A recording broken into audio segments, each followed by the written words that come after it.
नमस्कार। पिछली बार हम लोगों ने मैक्स वेबर के विचारों को केंद्र में रखते हुए कुछ सवाल आपके सामने प्रस्तुत किए थे और ये बताने का प्रयास किया था कि किस तरह से इंटरप्रेटिव सोशियोलॉजी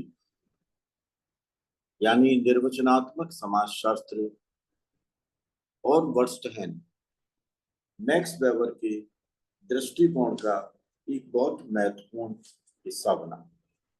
हमने ये भी बताने की कोशिश की थी कि किसी भी अर्थपूर्ण सामाजिक क्रिया को समझने के लिए हम अवलोकनात्मक बोध, विवेचनात्मक बोध और इसके साथ साथ एम्पैथिक अंडरस्टैंडिंग यानी समानुभूति का बोध, इनको प्रयुक्त करते हैं ताकि सामाजिक क्रियाओं के स्वरूप को समझा जा सके।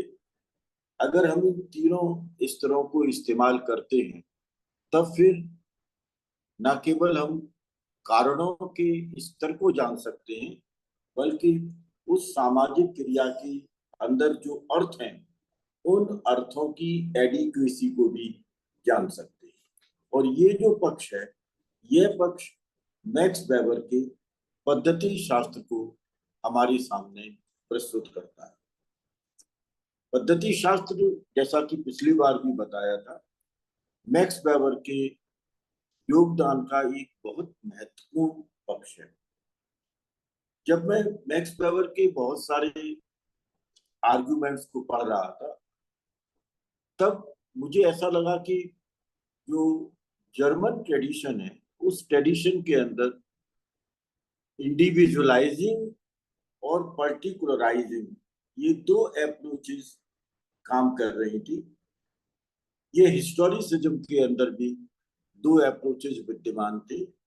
ऐसा लगता है कि इन दोनों अप्रोचेस से, जो कि जर्मनी की थी, इनसे बचने के लिए मैक्स वेबर एक कंसेप्चुअल टूल के रूप में, एक मेथोडोलॉजिकल टूल के रूप में आइडियल टाइप की रचना करते हैं। एक बड़ा इंटरेस्टिंग पॉइंट ये है कि आइडियल टाइप को, इंटरप्रेटिव सोशियोलॉजी को और मैक्स वेबर के वर्स्टहैन के सवालों को, इन तीनों को एक साथ जोड़ करके देखना चाहिए।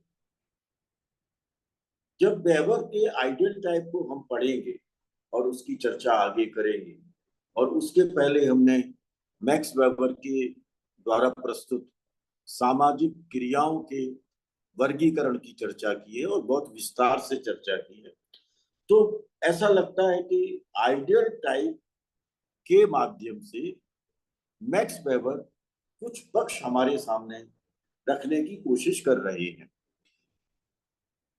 एक तो ये पक्ष हमारे सामने आ रहा है कि ये समाजशास्त्र के अंदर, और समाजशास्त्र में ही क्या, मैक्स वेबर के दृष्टिकोण को अगर हम आगे ले जाएं तो समूचे समाज विज्ञानों के अंदर यह एक पूर्ण रूपेण इंस्ट्रूमेंटल है। It's a purely instrumental.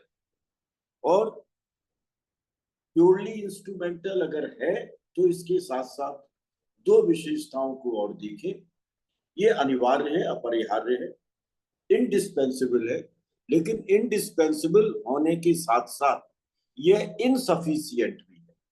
यानी प्रत्येक आदर्श प्रारूप जिसकी रचना मैक्स वेबर ने की है उसमें अनिवार्यता का लक्षण है, अपरिहार्यता का लक्षण है, लेकिन इसके साथ साथ एक और महत्वपूर्ण मुद्दा उसके अंदर है कि उसमें इनसफिशियंसी है।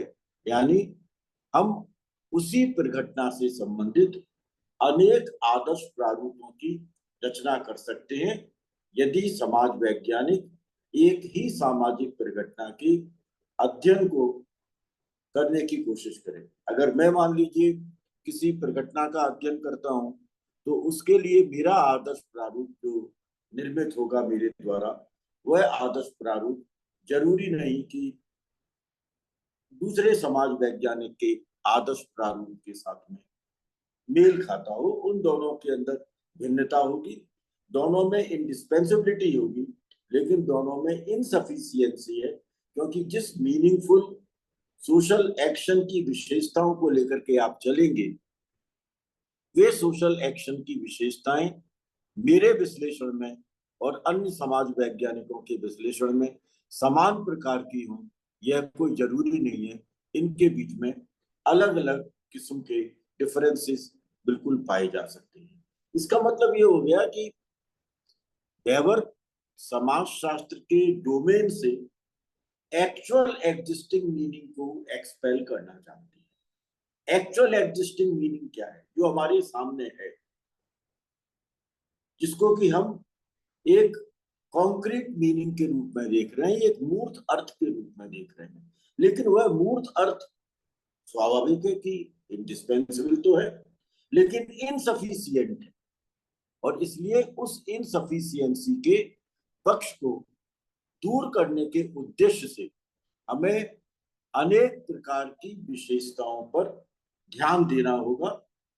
उस प्रघटना से संबंधित वे विशेषताएं इतिहास का हिस्सा हो सकती हैं, वे विशेषताएं वर्तमान का हिस्सा हो सकती हैं, वे विशेषताएं एक समाज वैज्ञानिक के द्वारा कंस्ट्रक्टेड रैशनल इमेजिनेशन का हिस्सा हो सकती हैं, और वे विशेषताएं भावी संभावनाओं को सम्मिलित करने वाले मेरे उस दृष्टिकोण से विकसित हो सकती हैं, जिस दृष्टिकोण को मैंने समाज वैज्ञानिक के रूप में डेवलप करने की कोशिश की है। यानी इंटरैक्टिव रेसिप्रोसिटी, एक अंत्य क्रियात्मक जो पारस्परिकता हमारे सामाजिक क्रिया के अंदर है, उस इंटरैक्टिव रेसिप्रोसिटी से मेरे को कहीं ना कहीं एक प्रोबेबिलिस्टिक एक्शन की तरफ भी जाना पड़ेगा, एक संभावित क्रिया की तरफ जाना पड़ेगा। कौन कौन सी संभावनाएं उसके अंदर हो सकती हैं, और वो जो संभावनाएं उभर करके आएंगी, वही मुझे कहाँ ले जाती हैं? उस प्रक्रिया की तरफ जिसकी वेबर बार बार चर्चा करते हैं, यानी रैशनलाइजेशन, तार्किकीकरण।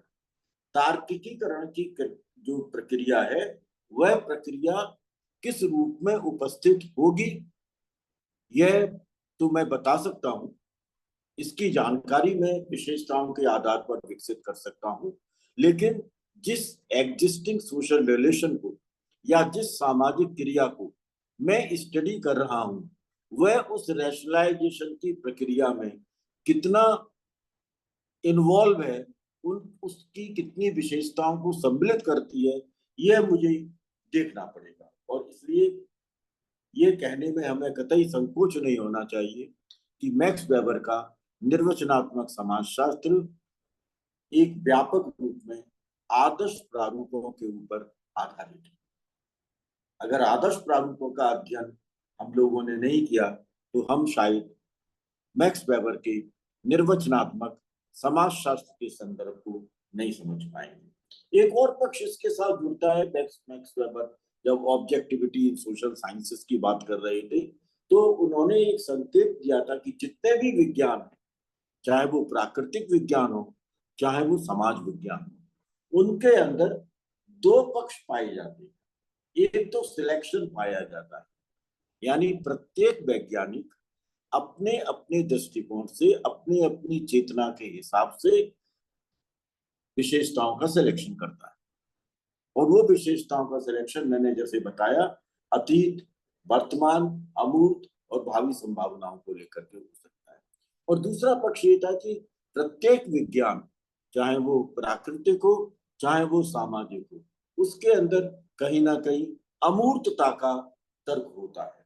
तो सभी विज्ञानों के अंदर सिलेक्शन और एब्स्ट्रैक्शन, ये दोनों पक्ष पाए जाते हैं। और यह सिलेक्शन जो कि समाज वैज्ञानिक के द्वारा किया जाता है, या वह एब्स्ट्रैक्शन का लेवल जिसे कि समाज वैज्ञानिक या वैज्ञानिक अपनी विशेषताओं, अपनी योग्यताओं और अपने दृष्टिकोणों के आधार पर आगे ले जाने का प्रयास करता है, उनको केंद्र में रखकर हम आदर्श प्रारूप का निर्माण करते हैं। ये आदर्श प्रारूप के साथ में एक बहुत महत्वपूर्ण पक्ष है जो कि जुड़ा हुआ है। तो हमने पहला कहा कि ये इंडिस्पेंसिबल है, लेकिन इनसफिशियंट है। दूसरा ये कि आइडियल टाइम जो भी है, वो रियलिटी को सब्स्यूम नहीं करते, वो विशेषताओं पर पूर्ण रूपेण आधारित हो, यह कोई जरूरी नहीं है। रादर ये है कि जो विशेषता है वह आदर्श प्रारूप का जो अप्रोक्सीमेशन है, उस अप्रोक्सीमेशन का प्रतिनिधित्व करती है। एक चीज समझिएगा, ideal type is not a real type. ये रियलिटी नहीं है, ये रियलिटी को सब्स्यूम नहीं करते हैं, ये उसको समाहित नहीं करते हैं, बल्कि ये रियलिटी है जो कि हमें आदर्श प्रारूप के अप्रोक्सीमेशन में, उसके अनुमानों के अंदर, उसके स्कोप के अंदर, उसकी व्यापकता के अंदर देखने को मिलती है। इसलिए आदर्श प्रारूप के अंदर हमें उस मूर्त सामाजिक यथार्थ को, जिसका कि हम अध्ययन कर रहे हैं, उसे तलाशने की जरूरत है। केवल रियलिटी को केंद्र में रख करके अगर हम आदर्श प्रारूप की रचना करना चाहें तो उस आदर्श प्रारूप की रचना हम नहीं कर सकते हैं। और इसलिए मैक्स वेबर ने जब आदर्श प्रारूप की परिभाषा दी तो उन्होंने बहुत स्ट्रेट फॉरवर्ड ये कहा, द आइडियल टाइप, मैं इसको अंग्रेजी में पढ़ रहा हूं और इसके कुछ शब्दों के ऊपर मैं बल दूंगा। Ideal type is form by one sided accentuation of one और मोर पॉइंट ऑफ व्यू। एक अथवा अधिक जो आपके अपने दृष्टिकोण हैं, उन दृष्टिकोणों में से हम क्या करते हैं, एक पक्षीय, जैसे ग्रामेटिकल चॉइसेस होती हैं उसी तरह से एक पक्षीय विशेषताओं को, यानी अनुसंधानकर्ता या अध्ययनकर्ता अपने दृष्टिकोणों, अपनी चेतना, अपनी समझ और अपनी अंडरस्टैंडिंग, इन सब के आधार पर उन विशेषताओं को चुनता चला जाता है। तो उसके आधार पर one sided accentuation of one और मोर पॉइंट ऑफ व्यू, एक तो ये पॉइंट बहुत जरूरी है।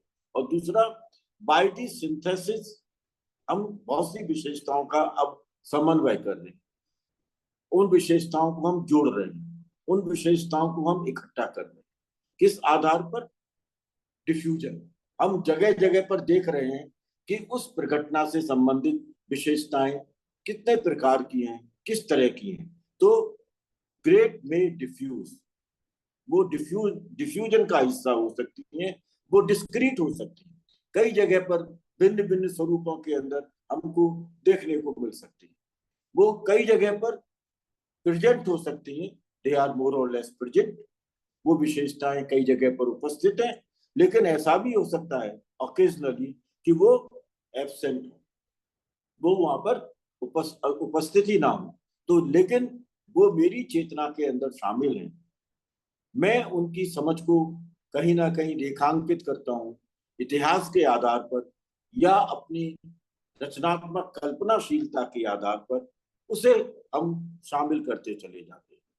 कॉन्क्रीट इंडिविजुअल फिनोमिना, ये प्रत्येक अनुसंधानकर्ता के लिए, प्रत्येक समाज वैज्ञानिक के लिए एक मूर्त प्रघटना से शुरू होता है और उस मूर्त प्रघटना से शुरू होते हुए यह चलता चला जाता है, आगे बढ़ता चला जाता है। हम इन विशेषताओं को अरेंज करते चले जाते हैं और वह अरेंजमेंट ऐसा होता है ताकि वह वन साइडेड डिपिक्शन हो, जिसको हमने कहा कि वो इम्परफेक्ट है, इनसफिशियंट है, लेकिन इंडिस्पेंसेबल है, वो मेरे लिए कहीं ना कहीं अनिवार्य है।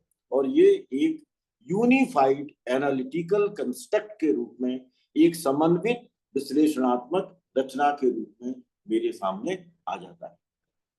ये बहुत इंपॉर्टेंट पॉइंट्स हैं, इसमें मैंने पहले भी कहा, one sided accentuation of one और more point of view, number one, synthesis of a great many diffuse, discrete, more or less present and occasionally absent concrete individual phenomena. They are arranged according to one-sided emphasis viewpoint, and this one-sided presentation is converted into an unified analytical construct. In its conceptual purity, this mental construct cannot be found anywhere in reality.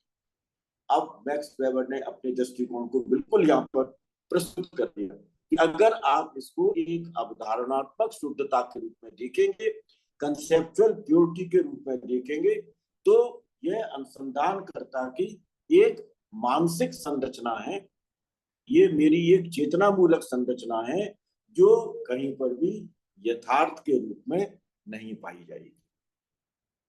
और इसलिए ideal type कहीं ना कहीं एक utopia के रूप में हमारे सामने आ जाता है। एक ऐसी एक्सरसाइज है जो हमारी यथार्थ और कल्पनाशीलता इन दोनों के समन्वय से निर्मित होती है, लेकिन मेरे अपने दृष्टिकोण के कारण, मेरी अपनी समझ के कारण, मेरे अपने इंटरप्रिटेशन के कारण वह वन साइडेड एसेंचुएशन के रूप में निर्मित होती चली जाती है। उसका संबंध कहीं ना कहीं कॉन्क्रीट रियलिटी से है, लेकिन जब वह कॉन्क्रीट रियलिटी की विशेषताएं, उसमें जुड़ा हुआ अतीत, वर्तमान की अनेक सारी संभावनाएं, भविष्य की संभावनाएं जो कि मैं देख रहा हूं, या मेरी अपनी रचनात्मक गत्यात्मकता या मेरी सृजनशीलता, उन सब के आधार पर जब मैं इन विशेषताओं को निर्मित करता चला जाऊंगा, तो ये एक ऐसा मेंटल कंस्ट्रक्ट हो जाएगा जो कंसेप्चुअल प्योरिटी के साथ में जुड़ा हुआ है, लेकिन यथार्थ के रूप में यह कहीं पर भी नहीं पाया जाता। और इसलिए अगर आपको ध्यान हो तो हमने जब मैक्स वेबर की सामाजिक क्रियाओं की चर्चा की थी, तब उन सामाजिक क्रियाओं की बात करते हुए ये कहा था कि ये आइडियल टाइप है, यथार्थ में ये नहीं पाए जाते, लेकिन जब आप किसी भी सामाजिक क्रिया को देखेंगे तो उसमें ज्वैक रैशनल भी है, उसमें वर्ड रैशनल की विशेषताएं भी हैं, उसमें एफेक्चुअल की भी विशेषताएं भी हैं, उसमें ट्रेडिशनल की भी विशेषताएं भी हैं। तो इन सारी विशेषताओं को हम देख सकते हैं। और इसलिए मुझे ऐसा लगता है कि हम आदर्श प्रारूप के आधार पर अतीत की परिघटनाओं को भी समझ सकते हैं, वर्तमान की परिघटना को भी समझ सकते हैं, और उस परिघटना के भविष्य की क्या संभावनाएं हो सकती हैं उनको भी हम किसी ना किसी रूप में एक ट्रेंड के रूप में प्रस्तुत कर सकते हैं, उसका प्रिडिक्शन कर सकते हैं, उसकी संभावनाओं को बता सकते हैं। लेकिन वे संभावनाएं उस तरह की नहीं है जो कि प्रिडिक्शन के रूप में हमारे सामने उभर करके आए, भविष्यवाणी के रूप में उभर करके आए, वो एक ट्रेंड के रूप में आएंगी। और वो ट्रेंड हमारा आगे चल करके सही भी हो सकता है, वो ट्रेंड हमारा हमारी जो अपनी एक विश्लेषणात्मक पहलू हैं जिनको कि हम प्रस्तुत करने की कोशिश कर रहे हैं, उनसे थोड़ा भिन्न हो सकता है, और उसमें डिविएशन की संभावनाएं भी हो सकती है। ये वो पक्ष हैं जिन पक्षों को हमें समझना बहुत जरूरी है। एक और बात जो मुझे लगता है आइडियल टाइप के अंदर हमको देखने की जरूरत है कि ये कॉन्क्रीट रियलिटी को, जो हमारा जो मूर्त यथार्थ है, उस मूर्त यथार्थ को एक बड़े स्टाइलिश तरीके से प्रस्तुत करता है, मतलब stylization of the concrete reality.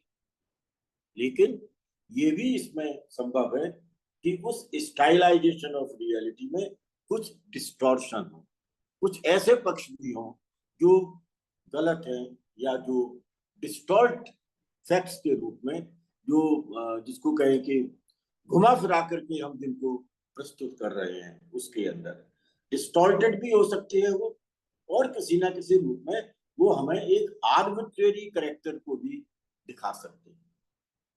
उसमें फॉल्सिफिकेशन भी हो सकता है, उसमें कुछ ऐसी विशेषताएं हो सकती हैं जो फॉल्सहुड के साथ में हो, और ये भी हो सकता है कि वो जो अध्ययन करता है उस अध्ययनकर्ता के रिफ्लेक्शन के ऊपर आधारित हो, वह रिफ्लेक्शन जो कि उसकी पर्सनालिटी में बहुत गहराई तक है, और जिस रिफ्लेक्शन को डेवलप करने के लिए उसने टाइम और स्पेस इन दोनों का बड़े व्यापक तरीके से इस्तेमाल किया है और उसका अध्ययन किया है। लेकिन एक चीज ध्यान रखिएगा, ये आर्टिस्टिक फॉल्सिफिकेशन का प्रोडक्ट नहीं है, आर्टिस्टिक फॉल्सिफिकेशन नहीं है। ये फॉल्सिफिकेशन तो किस रूप में है, हो सकता है कि अतीत में उस दुर्घटना के अंदर वह विशेषता पाई जाती हो, लेकिन वर्तमान में वह विशेषता एक्सक्लूड हो गई हो। पर मुझे ये लगता हो कि नहीं, वह विशेषता आज भी किसी ना किसी रूप में इस्तेमाल होती है, या किसी ना किसी रूप में पाई जाती है, लेकिन जब मैं उसका अध्ययन करूंगा तो हो सकता है कि मुझे लगे कि नहीं, जिस विशेषता को मैं ये मान करके चल रहा था ये तो फॉल्सिफाइड है। और इसलिए जो आइडियल टाइप है वह आइडियल टाइप एक टूल फॉर कंपैरिजन है। एनालिटिकल कंस्ट्रक्ट तो है ही, ये एनालिटिकल कंस्ट्रक्ट विश्लेषणात्मक कंस्ट्रक्ट के साथ में यह एक टूल फॉर कंपैरिजन, और उस टूल फॉर कंपैरिजन के रूप में हम क्या करते हैं, ये हमारे लिए क्या हो गया, तुलनात्मक अध्ययन का एक उपकरण हो गया। और उस उपकरण के माध्यम से हमने क्या किया, समानताओं को तलाशा। जो हम परिघटना जिसका अध्ययन कर रहे हैं उसमें पहले वाले में क्या समानता है, यानी जो मूर्त परिघटना है उस मूर्त परिघटना में उस आइडियल टाइप की कौन कौन सी विशेषताएं विद्यमान है। अब ये भी देखेंगे कि जिस आइडियल टाइप की रचना हमने की है उस आइडियल टाइप के अंदर और मूर्त परिघटना में किस तरह का डिविएशन मौजूद है, किस तरह का विचलन मौजूद है, ये भी हम देखने का प्रयास करें। यानी परिघटनाएं जिनका अध्ययन हम कर रहे हैं उसमें से कितनी विशेषताएं आइडियल टाइप की सम्मिलित है, कितनी विशेषताएं आइडियल टाइप की उसमें सम्मिलित नहीं है, कितनी विशेषताएं ऐसी हैं जिसके अंदर डिविएंस की संभावना पाई जा सकती है। उदाहरण के लिए जब मैक्स वेबर ने ब्यूरोक्रेसी का आइडियल टाइप बनाया तो उस आइडियल टाइप के अंदर उन्होंने कहा कि इसमें जो भी सिलेक्शन की प्रोसेस है वह सिलेक्शन की प्रोसेस पूरी तरह से क्वालिफिकेशन के ऊपर आधारित होती है, पूरी तरह से वह एक्सपीरियंसेस पर आधारित होती है, उसके लिए एग्जामिनेशन होता है, उसके लिए एक निर्धारित प्रक्रिया अपनाई जाती है। उस निर्धारित प्रक्रिया की बात मैक्स वेबर ने ब्यूरोक्रेसी की एक आदर्श प्रारूपीय विशेषता के रूप में की थी। लेकिन अगर आप अमेरिकन ब्यूरोक्रेसी को देखें, प्रधानमंत्री अमेरिका के राष्ट्रपति जब पद ग्रहण करते हैं तो पद ग्रहण करने के बाद वह अपने साथ धीरे धीरे अपने दृष्टिकोण को ध्यान में रखते हुए पॉलिसी फ्रेमर्स को अपने यहाँ अपॉइंट करते चले जाते हैं। तो वहां पर इस तरह की जो विशेषताएं हैं वह विशेषताएं कोई बहुत महत्वपूर्ण योगदान नहीं करती। भारतवर्ष के अंदर अभी जो एक विवाद लेटरल एंट्रीज के संदर्भ में हमें देखने को मिला, वह लेटरल एंट्रीज से संबंधित विवाद मैक्स वेबर के प्रशासन तंत्र के आदर्श प्रारूप की इस विशेषता को कहीं ना कहीं डिविएंस की तरफ ले जाता है, इसको विचलन की तरफ ले जाता है और एक संभावना तक उसको रिजेक्शन की तरफ भी वो ले जाता है। तो हमने क्या कहा कि भाई जो हमारे लिए आइडियल टाइप है वह क्या हो गया, एक टूल फॉर कंपैरिजन हो गया। हम कंपैरिजन करें, हमने सारी विशेषताओं को जो मुझे लगता है कि होनी चाहिए वह वन साइडेड रियलिटी के रूप में हमने उसमें शामिल कर ली और उनको शामिल करने के बाद उसे कंस्ट्रक्ट कर लिया। और अब जिस परिघटना का हम अध्ययन कर रहे हैं उस परिघटना का हम एक तुलनात्मक पक्ष प्रस्तुत करने का प्रयास कर रहे हैं। तो ये एक मापन की रॉड हो गई, एक मेजरमेंट की रॉड हो गई, एक मापक हो गया, एक पैमाना हो गया। यानी आइडियल टाइप समाज वैज्ञानिक के लिए या अध्ययनकर्ता के लिए एक रॉड ऑफ मेजरमेंट के रूप में काम करता है। तो rod of measurement, rod of comparison, analytical construct, ये हमको देखना चाहिए। और ये कहने में हमें कतई गुरेज नहीं होना चाहिए कि कंपैरेटिव स्टडी के लिए एक बेसिक मेथड के रूप में हम आइडियल टाइप को कंस्ट्रक्ट करते हैं, एक आइडियल टाइप को इस्तेमाल करते हैं। एक और बहुत महत्वपूर्ण पक्ष है जो सामान्यतः लोगों की जेहन में आ जाता है, ideal type never means ideal. इसका मोरल के साथ कोई संबंध नहीं, नैतिकता के साथ में इसका अपना कोई संबंध नहीं। यह मोरल आइडियल्स को रेफर नहीं करता है और ना ही यह कोई स्टैटिस्टिकल एवरेज, ये सांख्यिकीय औसत का भी रिफ्लेक्शन नहीं है। हम किसी भी तरह का आइडियल टाइप बना सकते हैं। क्लासरूम में आपके शिक्षक बताते होंगे और आप पढ़ते होंगे कि हम ब्रोथल का भी आइडियल टाइप बना सकते हैं, हम वैश्यालयों का आइडियल टाइप बना सकते हैं, हम गैंगस्टर्स का जो गैंग के ग्रुप्स है, जो नेक्ससेस है, उनका आइडियल टाइप बना सकते हैं। तो इसके अंदर कोई मोरलिटी के सवाल नहीं, किसी तरह के आइडियल यानी जो आदर्शात्मकता, जो नॉर्मेटिव डायमेंशंस हैं, उन नॉर्मेटिव डायमेंशंस के इसमें पक्ष उभर करके नहीं आते।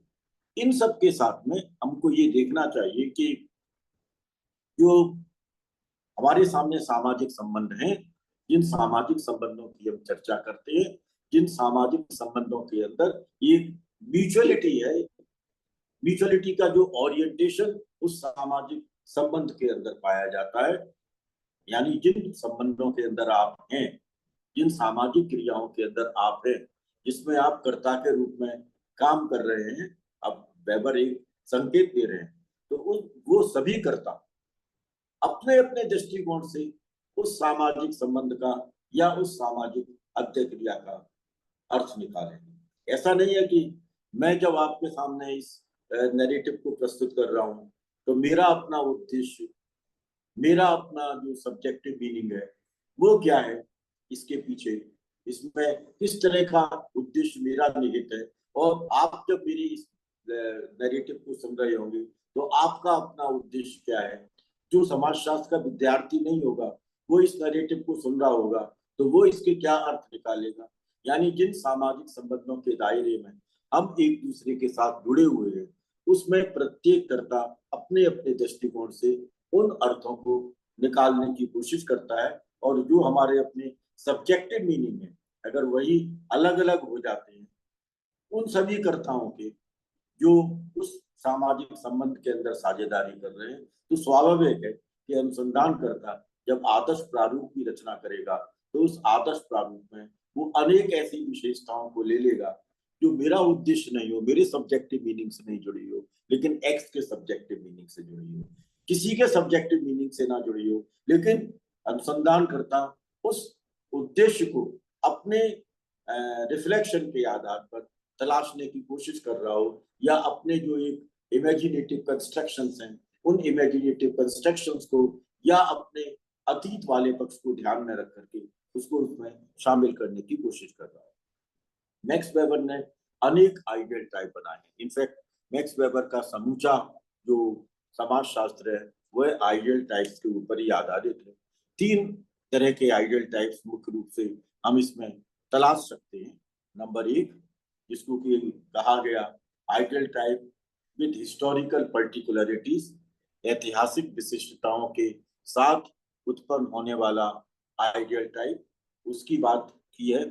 दूसरा जिसमें आप उसमें अगर शामिल करना चाहें तो प्रोटेस्टेंट इथिक्स है, वेस्टर्न सिटी है, इन सबको हम शामिल कर सकते हैं। दूसरा आइडियल टाइप है जिसके अंदर एब्स्ट्रैक्ट एलिमेंट है, सामाजिक यथार्थ के एब्स्ट्रैक्ट एलिमेंट को लेकर के वह निर्मित हुआ है, जैसे ब्यूरोक्रेसी उसका उदाहरण है।